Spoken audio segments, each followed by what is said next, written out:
आज हम सीटेट का पार्ट 3 देखेंगे। हमने पार्ट 1 में सीडीपी को सॉल्व किया था, पार्ट 2 में एसएसटी को सॉल्व किया था और पार्ट 3 है यानी कि तीसरा, इसमें हम हिंदी लैंग्वेज 1 को हल करेंगे। तो हम शुरू करते हैं।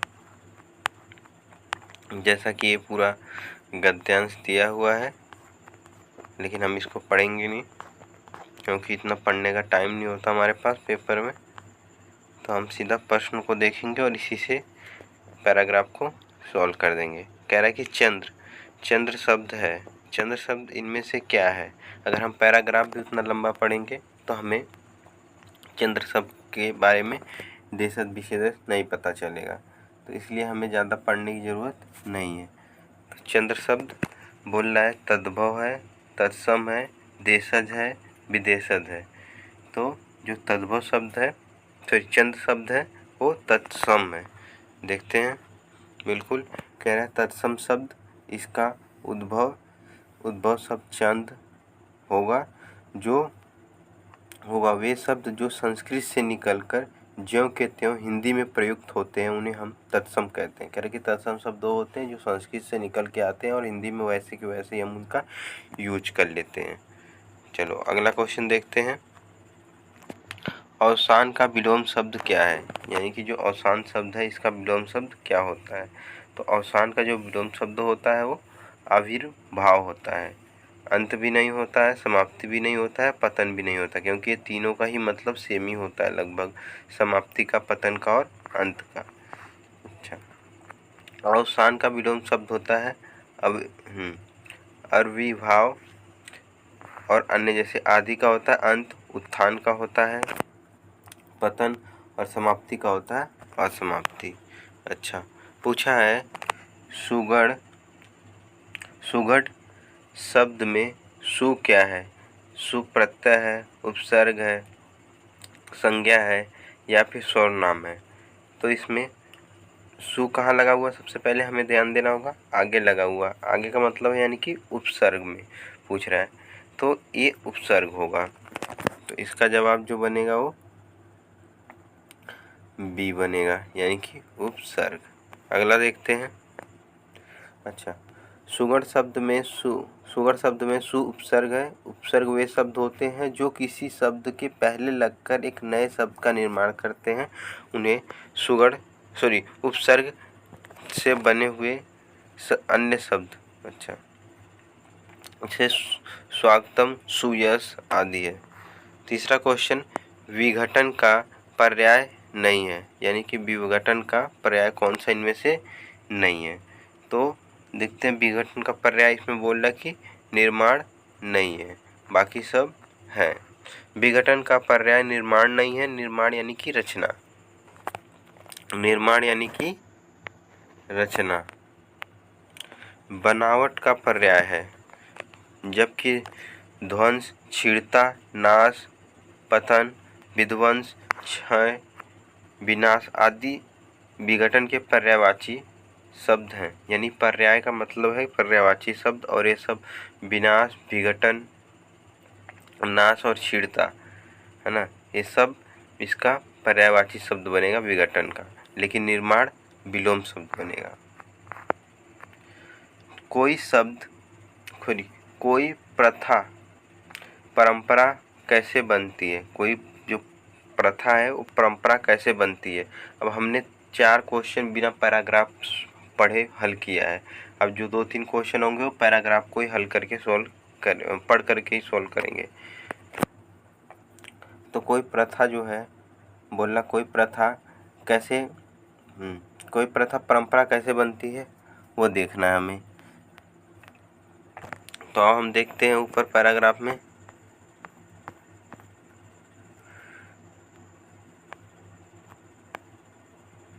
कोई प्रथा परंपरा कैसे बनती है?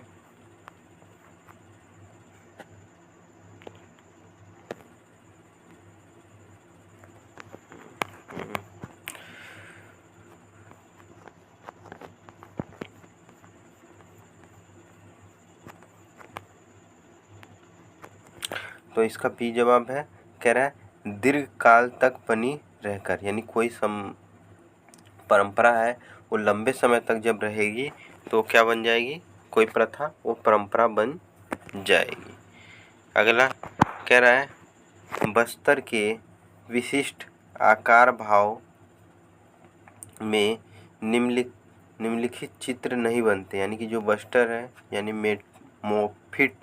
मोटिफ है उसमें निम्नलिखित में कौन से चित्र नहीं बनते हैं, तो हमें यह देखना है। तो देखो इसमें यहाँ पर सामने लिखा हुआ कौन कौन से नहीं बनते, हरे पीले रंग चटक रंग के बस्तर, यहाँ पर पढ़ लीजिएगा।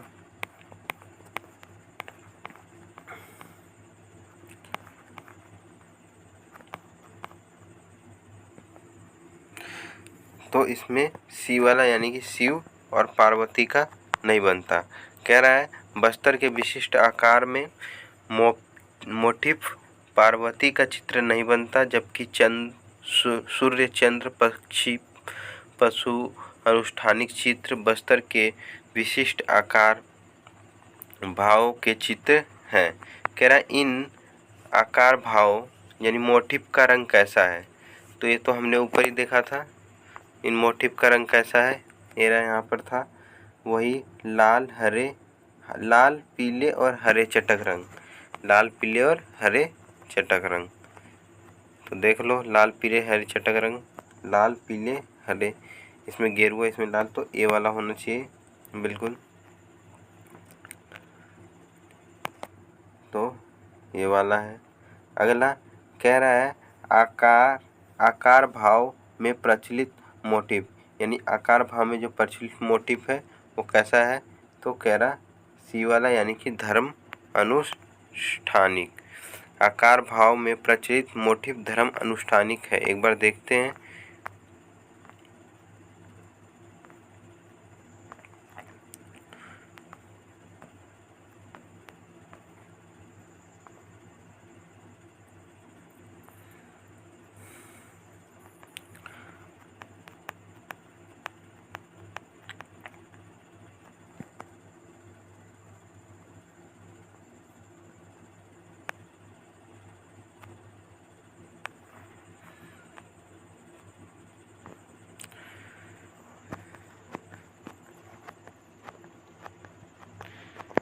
बस देख लीजिएगा, इसमें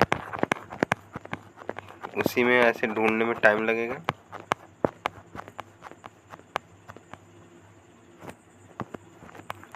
अगला निम्नलिखित में से गद्यांश के आधार पर कौन सा वाक्य सही नहीं है। कह रहा बस्तर में बहुत कुछ बदल रहा है, बिल्कुल। कह रहा है पुराना होने पर किसी प्रथा को हम त्योहार कहने लगते हैं, बिल्कुल गलत, यही वाला गलत है। त्योहार थोड़ी, पुराना होने के बाद हम उसे क्या कहने लग रहे थे, एक परंपरा कहने लग रहे थे। तो जो हमें गलत है वही सही है ना, तो बी वाला सही है। आगे देखते हैं।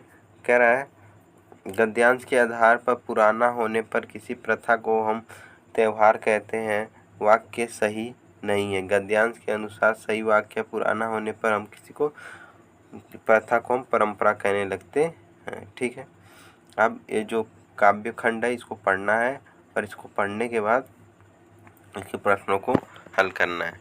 तो पहले जैसे हम देखेंगे कि पहले हम बिना पढ़े इसको हम हल करने की कोशिश करेंगे। देखते हैं। कह रहा है खालिस शब्द का पर्याय क्या है। पर्याय यानी कि पर्यायवाची शब्द पूछ रहा है, किसका, खालिस शब्द का। तो देखते हैं खालिस शब्द का सच्चा, मिश्रण और दूषित लगभग ये शब्द है, लेकिन विशुद्ध नहीं है। देखते हैं, सॉरी, पर्यायवाची खालिस शब्द का पर्याय तो सच्चा, मिश्रण और दूषित ये नहीं है, लेकिन शुद्ध वाला है। देखते हैं, खालिस शब्द का पर्याय विशुद्ध है। खालिस के अन्य पर्यायवाच असली होते हैं, खरा होता है,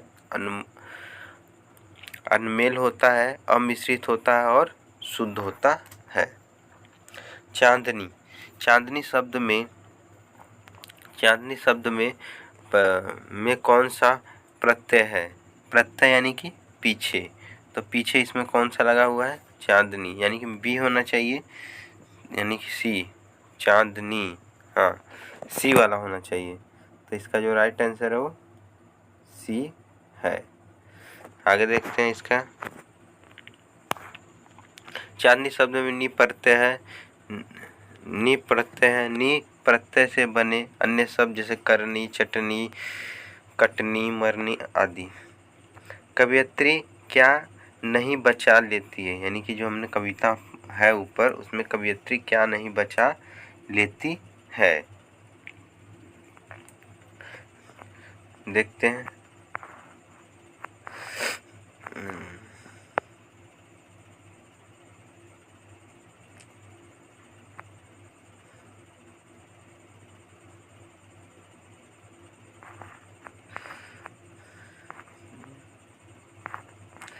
तो देख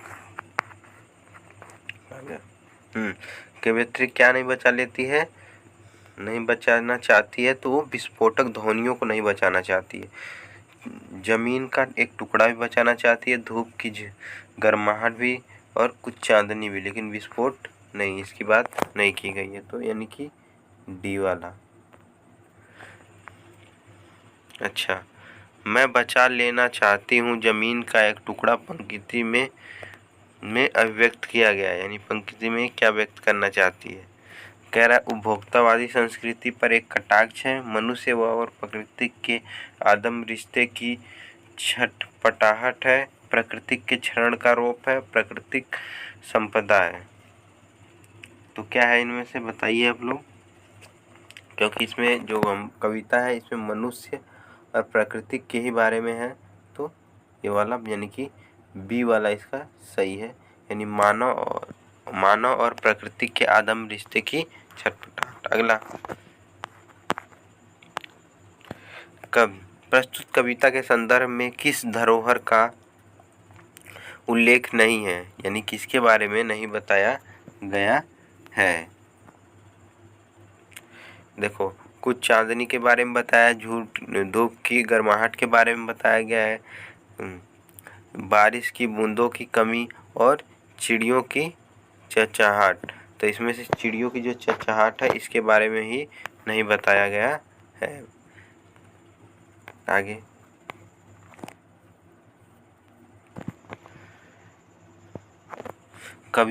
कविता में बांस के झुरमुट से बांसुरी के संबंध का आशय बताएं।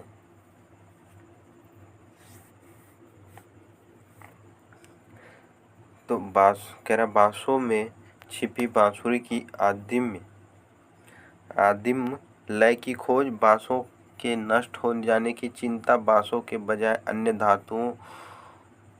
धातुओं से बांसुरी बनाने की पीड़ा, बांसों के घने जंगलों के बढ़ते जाने का डर।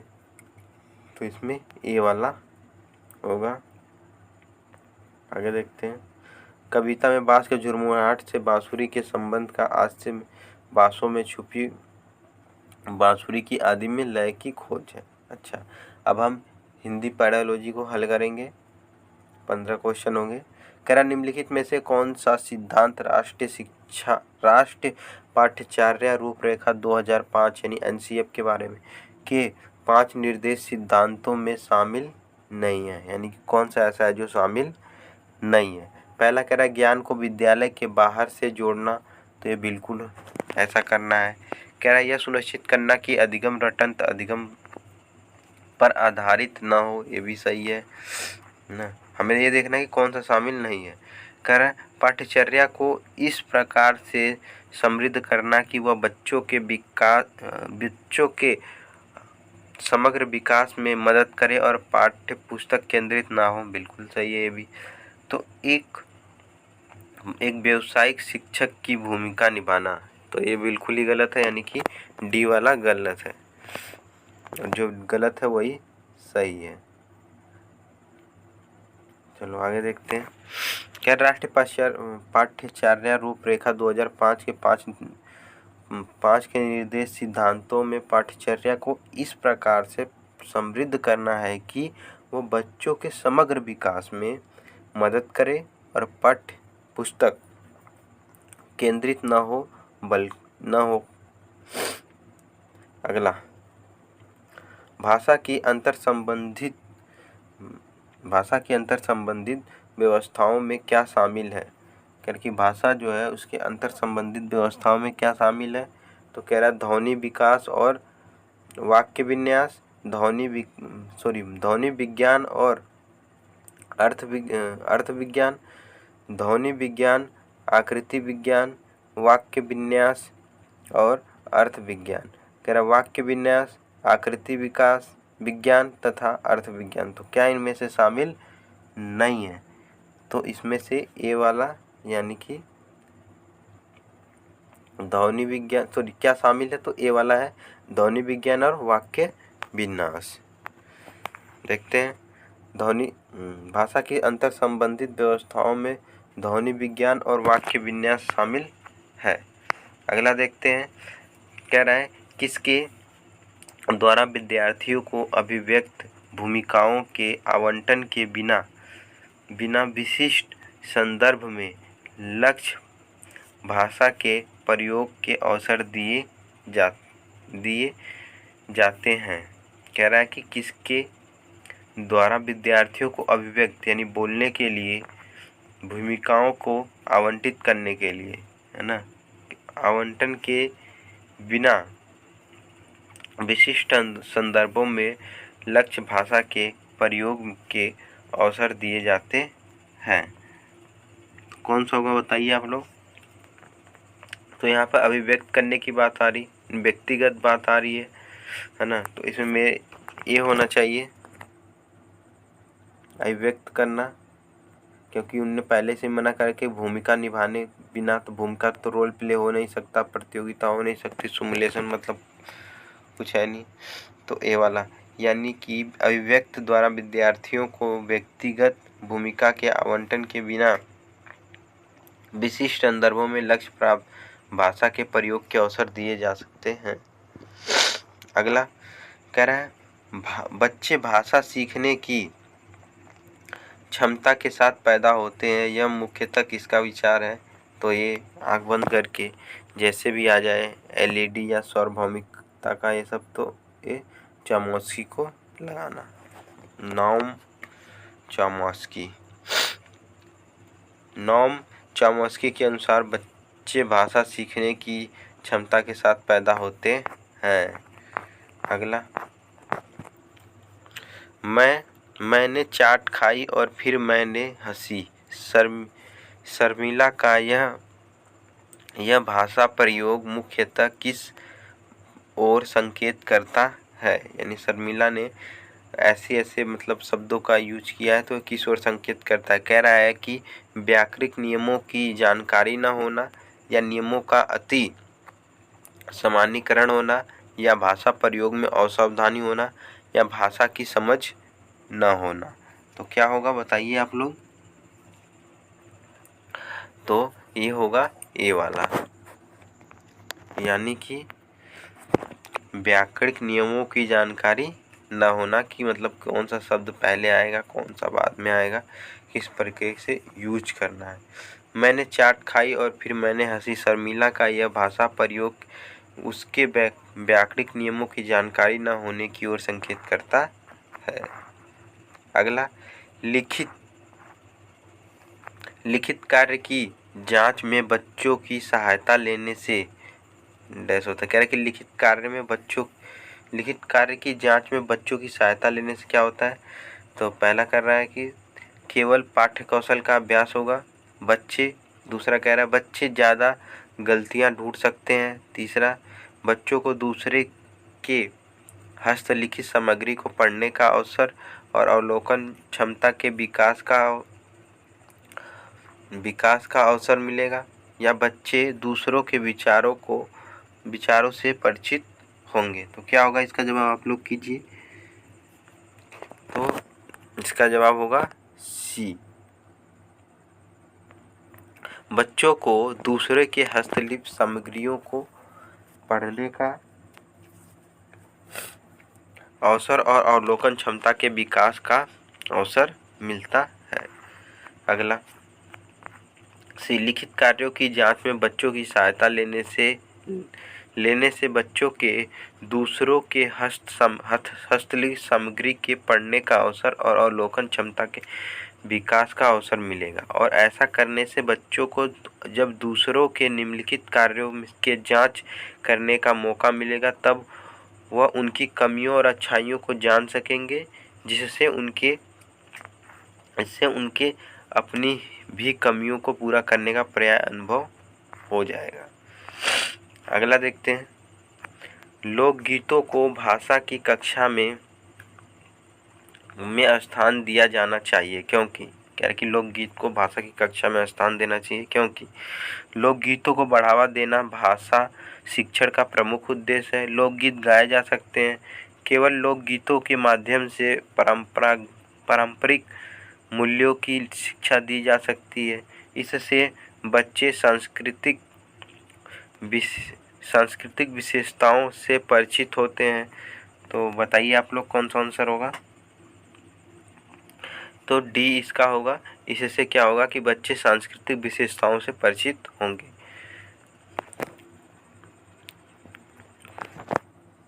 डी।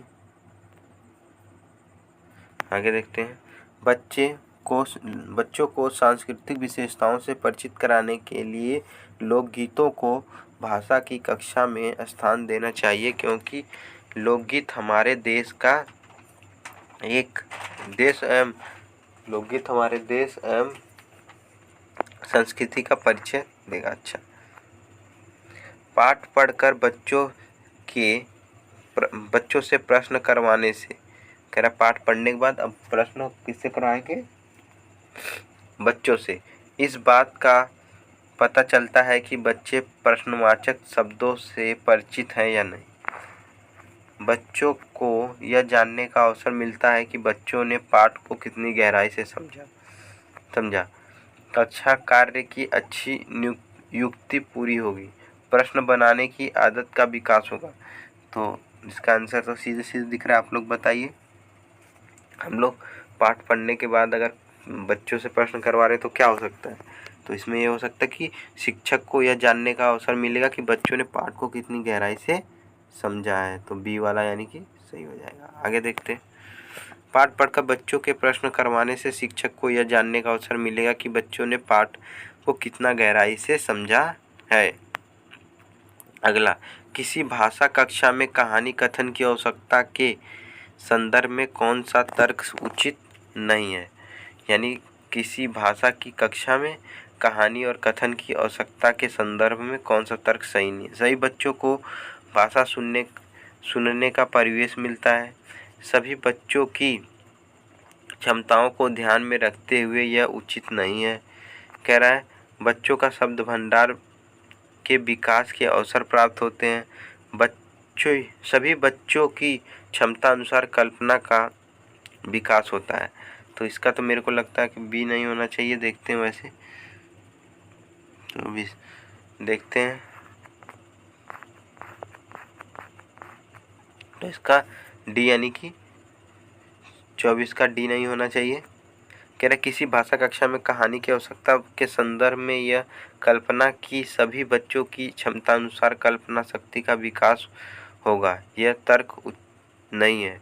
जबकि भाषा की कहानी कथन से बच्चों के शब्द भंडार में विकास होगा तथा उन्हें भाषा सुनने के परिवेश के साथ साथ उनके अवलोकन की क्षमता का भी विकास होगा।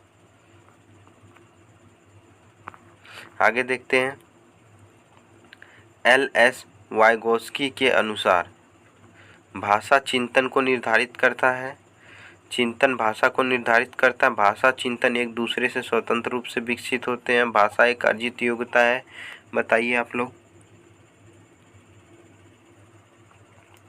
तो इसमें इसका मेरे हिसाब से डी होना चाहिए। डी यानी कि एक अर्जित योग्यता है। वाइगोत्स्की के अनुसार भाषा क्या है? एक अर्जित योग्यता है। वाइगोत्स्की के अनुसार भाषा एक अर्जित योग्यता है। वाइगोत्स्की एक मनोवैज्ञानिक था। उसने बालकों के सामाजिक विकास से संबंधित सिद्धांत का प्रतिपादन किया था, यानी कि किया था। उसमें बताया था कि बालक के विकास में समाज का क्या योगदान है और इससे किस प्रकार का परिवर्तन आता है। यह कहना कि भाषा शिक्षण के संदर्भ में केवल भाषाई शुद्धता पर ही अधिक बल रहता है तो सही नहीं है, जबकि भाषा अर्जन और भाषा अधिगम में अंतर होता है, क्योंकि भाषा अर्जन से आशय है हमें क्या सीखा है और भाषा अधिगम से तात्पर्य हम क्या सीख रहे हैं। हमारा भाषा परिवेश जितना संबंध और विस्तृत होगा हमें उतना ही सीखने में सरल होगा। अगला क्वेश्चन, भाषा शिक्षण के संदर्भ में कौन सा कथन सही नहीं है। भाषा शिक्षण के संदर्भ में तो कह रहा भाषा अर्जन और भाषा अधिगम में अंतर होता है, तो बिल्कुल होता है। भाषा शिक्षण में केवल भाषाई शुद्धता पर अधिक बल दिया जाता है। देखते हैं, भाषा सीखने में अन्य विषयों को अध्ययन अध्यापन सहायता होती है, तो ये भी हो सकता है, सही है। अच्छा, समृद्ध परिवेश भाषा अर्जन करने में सहायक हो सकता है, तो बिल्कुल हो सकता है।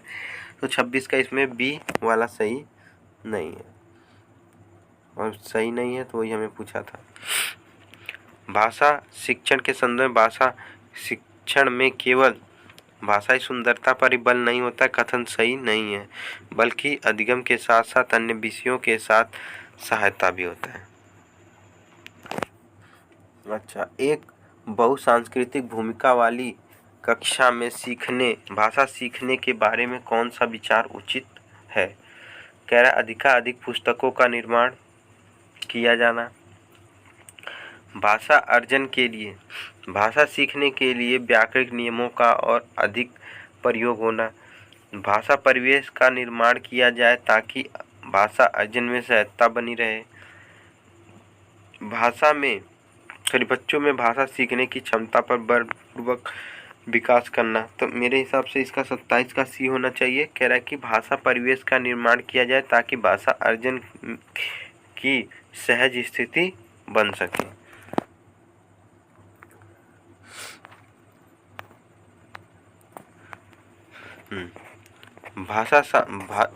एक बहुसांस्कृतिक पृष्ठभूमि वाली कक्षा में भाषा सीखने के लिए भाषा परिवेश का निर्माण किया जाए ताकि भाषा अर्जन की सहज स्थिति बन सके, क्योंकि जब तक बच्चों को भाषा सीखने का समुचित वातावरण नहीं मिलेगा तब तक भाषा के सीखने की सहज स्थिति नहीं बन पाएगी।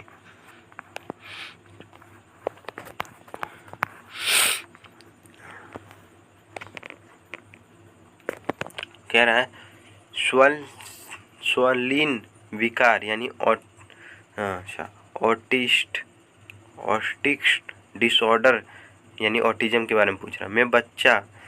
ऑटिज्म में बच्चा क्या करता है, अपने हाथ पैर हिलाने में कठिनाई का अनुभव करता है, सामाजिक अंतःक्रिया और संप्रेक्षण में कठिनाई अनुभव करता है, अक्सर खाने से मना कर देता है, अपने ही कार्यों में लीन रहता है। तो क्या होता है इसका, देखिए 28 यानी कि बी होगा इसका। कह रहा है कि सामाजिक अंतःक्रिया संप्रेक्षण में कठिनाई महसूस करते हैं, यानी कि वो किसी से घुलता मिलता नहीं है अन्य बच्चों से, और वो अपने आप को एक साइड में ही रखता है अपने आप में ही। अच्छा, ये सेकंड लास्ट क्वेश्चन है, भाषा शिक्षण का संप्रेरक उपागम बताइए। कह रहा है भाषिक संरचनाओं की जानकारी पर बल देना, संदर्भ में भाषा प्रयोग की कुशलता पर बल देना, मातृभाषा प्रयोग का निषेध, बोलना कौशल पर बल देना। क्या होगा, तो इसका बी होगा, यानी कि भाषा शिक्षण का संप्रेरक उपागम संदर्भ में भाषा प्रयोग की कुशलता पर बल देता है। लास्ट क्वेश्चन है, भाषा शिक्षण की कौन सी विधि मातृभाषा का मध्यस्थ बनाए बिना दूसरी भाषा को सीखने पर बल देता है। कौन सी ऐसी विधि है जो कि जब हम दूसरी भाषा सीख रहे हैं तो उसे हम बीच में नहीं लाते, बिना उसको प्रयोग किए हम दूसरी भाषा सीखते हैं? तो ये होगा प्रत्यक्ष विधि होगा, क्योंकि प्रत्यक्ष विधि क्या होता है, डायरेक्ट भाषा होता है, इसमें हम मातृभाषा का यूज नहीं करते हैं। तो कह रहा है कि भाषा शिक्षण की प्रत्यक्ष विधि मातृभाषा को मध्यस्थ बनाए बिना दूसरी भाषा को सीखने पर बल देता है और प्रत्यक्ष विधि मूर्त से अमूर्त की तरफ ले जाती है। तो आज हमने हिंदी का सीटेट का सारा क्वेश्चन सॉल्व कर लिया, यानी कि हमने 3 पार्ट में इसके तीनों भाग को पूरा कर लिया है। अब